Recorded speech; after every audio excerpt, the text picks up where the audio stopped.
vous étiez contre la mise sur pied de ce comité de normalisation. Eh bien, la FIFA vient de proroger le mandat de ce comité de normalisation.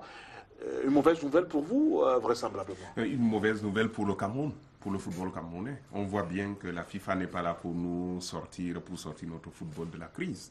Nous n'étions pas d'accord. Moi, je n'étais pas d'accord pour la mise en place d'un comité de normalisation parce qu'on ne peut pas normaliser une normalisation. Mais on a donné la chance. On nous a dit on ne peut pas tout régler par le droit, il faut arrêter. Pendant 6 mois, on a dit ok, allez-y. On a donné la chance. Maître Api qui a été nommé, nous on est allé le rencontrer, nous avons discuté, on lui a dit nous sommes à votre disposition. Et on n'a pas fait quelque chose qui puisse de nature entraver leur travail.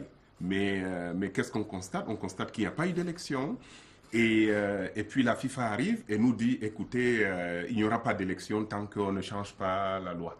Là, ça veut dire qu'on sort d'autres critères, alors qu'au départ, ce n'était pas ça. Ils ont changé la nature du contrat. Et puis là, ils disent non, il faut... Et on arrive, on conditionne les élections à la FECAFOOT par, si vous voulez, un agenda politique. C'est au gouvernement de dire ou de décider quand est-ce qu'on peut changer une loi. Et encore que, qu'est-ce qu'on reproche à cette loi? On ne nous dit pas. La FIFA, nous qui prend en otage aujourd'hui notre football, ne nous dit pas en quoi cette loi est mauvaise, en quoi elle viole les statuts de la FIFA, en quoi elle viole les principes du mouvement olympique.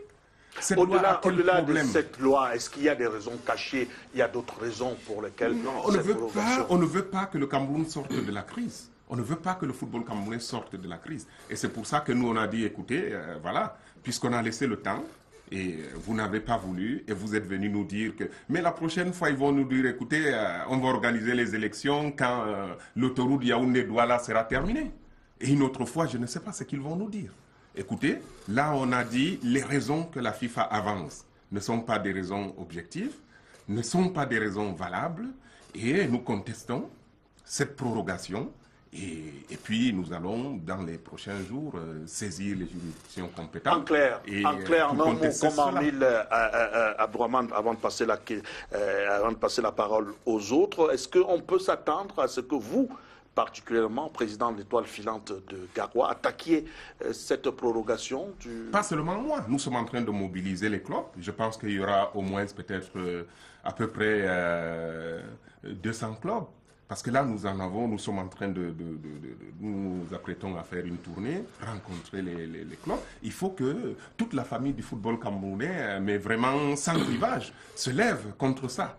Parce que pour nous, déjà, vous savez, moi j'agis en tant que président de club, mais nous travaillons dans un cadre bien déterminé. Vous connaissez l'association des clubs amateurs du Cameroun, dont l'Étoile filante de Garoua est membre. Aujourd'hui, pour moi, nous ne reconnaissons plus, nous n'avons plus confiance en cet arbitrage. Parce que le comité de normalisation, c'est quoi? C'est un arbitrage. Ce sont des arbitres qu'on a amenés pendant un temps donné, pour organiser les élections, mettre en place des textes et tout. Mais pour nous, aujourd'hui, c'est fini. Après ces 6 mois, là, on a dit non, nous ne reconnaissons plus la validité du nouveau mandat du comité de normalisation. Nous allons contester. Évidemment, nous ne pouvons pas décréter que ce mandat n'est pas valide. Il faut que ce soit un tribunal qui le dise. Et nous allons saisir le tribunal arbitral du sport et, si possible, le tribunal fédéral suisse pour contester cela. Et puis, ça va ouvrir une période d'incertitude, malheureusement, pour tout le monde, parce que à partir à compter du 1er mars, il y a un espace où on peut discuter de la validité des actes posés par ce comité, de la nullité de certains actes que nous nous réservons, mais vraiment d'attaquer et de faire constater. Écoutez, oui, parce que c'est important. D'abord, je voudrais dire que l'audit n'a rien à voir. Les auditeurs devaient venir le 1er novembre. La FIFA, on ne sait pas pourquoi ils ne sont pas venus. C'était prévu pour le 1er novembre. Et on ne peut pas conditionner la tenue des élections par un audit. Un audit, on peut le faire n'importe quand. Et là, ces auditeurs vont rester à peu près 2 semaines. Et ils vont partir, vont recueillir les éléments et après ils vont venir. Ça n'a rien à voir avec les élections. Et puis ce n'était pas une condition.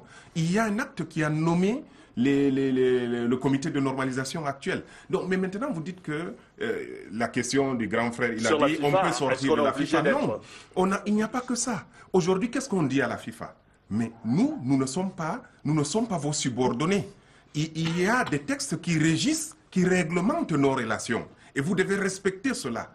Mais la FIFA n'est pas là, le football mondial n'est pas la propriété de la FIFA. La FIFA n'a pas le droit de tout faire quand elle veut. C'est la propriété de toutes les fédérations. Voilà, mais maintenant je suis en train de vous dire, la FIFA n'a pas le droit de priver une association nationale de s'administrer par elle-même pendant 5 ans. En mettant... Oui, il n'y a pas, c'est pour ça que... Mais est-ce que la fédération peut dire, il y en a marre, on se retire? On dit, il y en a marre, on va au tribunal. C'est ce que nous disons, non, on ne va pas se retirer. Non, je ne dis pas, est-ce que vous allez vous retirer? Je demande, est-ce que ce serait de votre droit de dire non? Non, si tout le monde se retire, mais vous leur laissez le champ libre peut-être. Non, quand on vous bafoue vos droits, vous faites quoi? Vous allez au tribunal. Vous allez au tribunal. Et c'est pour ça qu'aujourd'hui, on a dit, vous n'avez pas le droit de faire ce que vous êtes en train de faire. Les raisons que vous avancez ne sont pas des raisons valables. Nous avons déjà eu 5 procès contre la FIFA. Et là, ça va être le 6e procès. L'avantage que nous avons, c'est que le TAS a déjà jugé toutes ces questions à plusieurs reprises. Et on sait déjà, sur le plan du droit, ce qu'il en est de toutes les questions principales. Alors, on revient tout à l'heure. Voilà. Quel crédit peut-on ou doit-on accorder au comité de normalisation en place? Tout au contraire, c'est dans ces conditions aussi que nous pouvons rater la CAN. Vous pensez que vous prenez des gens qui n'ont rien à voir avec le football, qui ne connaissent pas le monde du football, qui ne connaissent pas les us et coutumes du monde du football. Et c'est la FIFA qui les a désignés et vous les envoyez les intérêts du Cameroun, défendre les intérêts du Cameroun. On a bien vu que le comité de normalisation est le bras armé de la FIFA au Cameroun. Là, aujourd'hui, nous nous rendons compte de ça. Quand vous dites qu'il faut du temps, mais nous, on sait quel est le travail à faire. Vous nous donnez ce travail, on le fait en 2 mois. On organise les élections à la FECAFOOT. Quand vous avez un comité de normalisation qui arrive, n'oubliez pas que c'est la FIFA qui est à l'origine de tous ces problèmes. Nous avons une décision du TAS, une sentence du TAS, qui conclut que c'est la FIFA qui est à l'origine de la crise à la Fédération camerounaise de football. Ce n'est pas moi qui le dis. C'est le TAS qui le dit dans une sentence. Quand vous dites qu'il ne faut pas faire qu'on rate, mais c'est la CAF qui s'occupe de la CAN. Vous comprenez? Ce n'est pas la FIFA. Mais maintenant, vous dites changer la loi. OK. Sans dire pourquoi il faut changer la loi. Pourquoi il faut changer la loi? C'est du chantage. Parce que quand vous n'avez pas les moyens légitimes d'obtenir quelque chose, vous faites quoi? Vous prenez quelque chose en otage. Vous retenez quelque chose de manière illicite.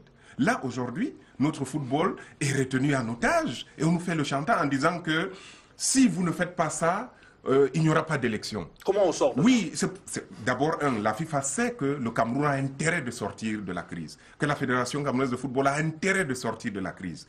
Et mais là, on dit, écoutez, on donne injonction à tout un pays sans dire pourquoi. La loi n'a rien, je l'ai dit. Pourquoi la FIFA n'écrit pas, ne nous dit pas, voilà le problème de votre loi, ça contredit tel principe. Vous acceptez qu'un État, qu'une république, qu'une nation, qu'on lui dicte la conduite à tenir alors que... Mais écoutez, la FIFA a le droit. Le principe, c'est quoi? C'est que quand vous vous affiliez à la FIFA, quand un pays affilie une fédération à la FIFA, les statuts, la loi ou les lois de ce pays ne doivent pas venir en contradiction avec les textes de la FIFA ou, par exemple, les textes du CIO. La question que je vous pose sur la question des lois, oui. Est-ce qu'en changeant cette loi, on ne court pas des risques avec le CIO? On veut changer la loi pour 2 choses. Parce que vous savez, le professeur Oona avait fraudé, si vous voulez, en mettant en place, en faisant voter ce qu'on appelle les syndicats, les corps de métier, au niveau des départements et des régions, alors que notre loi dit que dans les départements et dans les régions, les ligues sont constituées uniquement des clubs. Étoile filante de Garoua, que j'ai l'honneur de présider, a attaqué les statuts adoptés par l'Assemblée générale de la FECAFOOT en disant, devant la CCA, la Chambre qui a été instituée par la loi au CNOSC, en disant, écoutez, le professeur, en élaborant ces statuts, a violé la loi camerounaise. Et on est allé, et la CCA a constaté effectivement que la loi a été violée, et que cette violation était en relation avec, s'il vous plaît, pour que les gens comprennent, était en violation, oui, d'accord, était en violation avec la loi et que donc et ça concernait les élections puisque c'était la représentativité au sein des, puisqu'on vote dans les départements, on vote dans les régions et on a donc annulé les statuts. Et en conséquence, les élections, le processus électoral a été annulé. Et il y a des gens qui ont été mécontents et qui ont dit, écoutez, c'est la CCA qui est fautive, donc nous allons changer la loi en supprimant la CCA, nous allons changer la loi en remettant les corps de métier qui n'étaient pas prévus. Ça veut dire qu'ils veulent légaliser la fraude.